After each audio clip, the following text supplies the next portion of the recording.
Welcome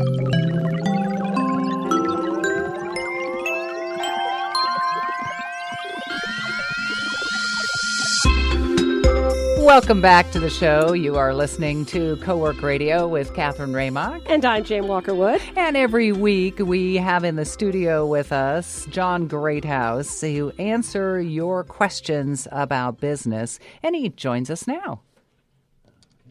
Hi, John. How are you doing? Awesome. How about you? Good. Hey, we've got a lot of questions. So I want to start with this one from Julian today.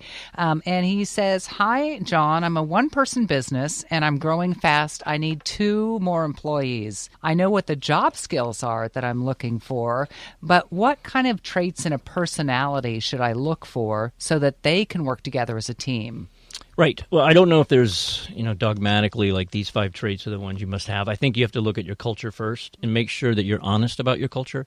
So maybe that requires you talking to some other people about how do they interpret what your culture really is. And then think about what sort of personality would fit in well with that culture. The thing about the first couple hires are absolutely important because it's the impact they can have on your business is extreme, either in the positive or in the negative. So let's say you've established a pretty decent culture and you bring in a bad apple, that's like dropping a little bit of poison in a little shot glass. It's going to destroy the whole mix. When your company gets bigger and you have 150, 200 people, you can make that mistake and sort of rectify it. But when in the early stages, it's really hard to rectify that kind of a hiring mistake. Are you saying there are 2 different personalities that definitely would not get along well together? Well, I think for sure, but I think even higher level than that. I look at it in a little 2x2 matrix. So I think in the early stages of a company, very early, I'd say the first 20 people, they have to all be high productivity, low maintenance. In other words, there's almost zero drama, very autonomous. And that's what I call superstars. Those are people that, once you've acquainted them to here's the bathroom, here's where the coffee is, let's make it happen. Because you don't have time in an early stage company to be a manager in the classic sense. You can't run around and say, oh, is everything going okay? How about now do these 3 things? Like, it doesn't work that way.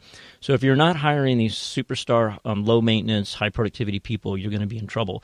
As your company progresses, you can start to hire people that I call them sort of for the farm team. These are people that they may not be the highest, most productive person right out of the gate. They might be younger, they might be less experienced, but they have that potential to be high productivity, low drama, low maintenance. If they don't turn out that way, then you can figure out another home for them. But hopefully, they'll grow into it. There are some people to avoid, though. At least, clearly you want to avoid the the high maintenance, low productivity person. That's the person who's always complaining, never happy. Your job is to make them happy, and that's not going to happen. You're always having to tell them what to do next, and again, you don't have time to do that when you're in the early stages of your venture. And then the one that's the hardest to decide on whether you should hire, and then if you do hire them, whether you should keep them, are the people I call the prima donnas. So I think of. Think about like Joe Namath back in the 60s where he would sit on the sidelines with a mink coat and call himself like Mr. Hollywood or whatever. It's like, dude, really? It's like you're here to play football, not wear a mink coat. There's a lot of sports celebrities that kind of fall into that mix. Now, the thing about a Namath is that he did score points. And so a lot of coaches want somebody that can score points. Yeah. So you have to decide, am I going to put up with that prima donna attitude or not?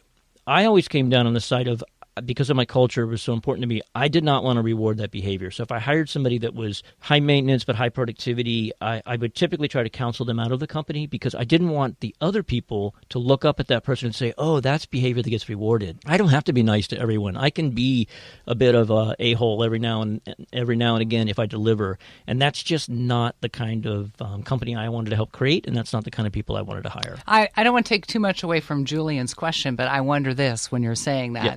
How soon, when you know somebody is not fitting in, do you just say, we've got to separate, we've got to end this relationship? Yep, I've never regretted, and I was very fortunate. I always felt like if I had to let someone go, it was as much my fault as it was theirs. Whether it was the fact that I hired them in the first place or I didn't do enough to make them successful. But I never once regretted when I did make that move, and I usually was very kind about it, and we counseled people out of the company and gave them plenty of time to find another job. But I never thought I did it too soon. And it's this kind of thing when you're in a bad relationship, a bad romantic relationship, you never, ever look back and say, wow, I wish I would have waited a little longer to end that. I mean, you never do. You always say, wow, this is what life is like without that negativity in my life. And so I think it's the same way with an employee. And the reality is I've had employees come back to me after we've broken up, and they just say, that was the best thing that ever happened to me. It wasn't a good fit, John, and you were kind enough to spur me on and help me kind of move on with my life, and I'm now at a great place, and I'm really happy. How do you know somebody's low drama during the interview? Do you do the Myers-Briggs test? No, I'm not a big believer in those standardized tests. They work for some people. What I would do is typically I would back channel reference them. So in other words, someone's going to give me a list of references. Of course, they're all going to say good things, typically. But I would, with LinkedIn, it's so easy now. I would just find another person that would work at the same company at the same time. And I might say, hey, I'm talking to Susie Q, and it looks like she was a peer of yours at Salesforce. Did you guys ever cross paths? And it takes 30 seconds to know whether they were a good person or not, because I've gotten people say, Susie gave you my name for a reference? Just to turn on the voice, right? You're like, well, no, but I just know that you work together. Your BFF Susie. Yeah. And so that's what I look for, is somebody who's not on the list of references.